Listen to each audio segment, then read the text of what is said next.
तुमच्यासमोर जे काही शाळेविषयी सांगणार आहे, ज्या वर्षाचं जे काही घडले आहे ते मी तुमच्यासमोर सांगणार आहे आणि मी कसे शिकले ते पण तुमच्यासमोर सांगणार आहे. फक्त तुम्ही नीट लक्ष देऊन ऐकावे हीच माझी विनंती. पहिल्याच दिवशी मला बुवा सर गाडीवरून जाताना दिसले.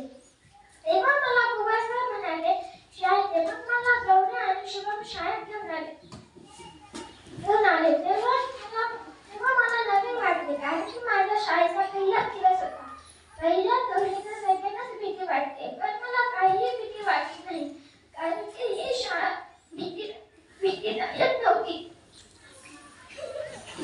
भीतीदायक नव्हती.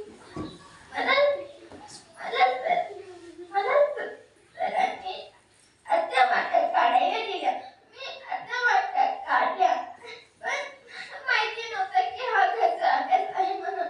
मग मला सर म्हणाले हा अभ्यास घरचा आहे. मग मी ते सगळे फोडले आणि तो अभ्यास घरी केला. मी माझ्या शाळेतल्या गोष्टी सगळ्या मम्मीला सांगितल्या. मम्मी म्हणे तू खूप शिक, खूप मोठी निर्भय, खूप नोकरीला लाग. मम्मीला म्हटले हो मम्मी मी नोकरीला लागेल. आणि दुसऱ्या दिवशीपासून मला शुभम आणि गौरी रोज शाळेत घेऊन आले.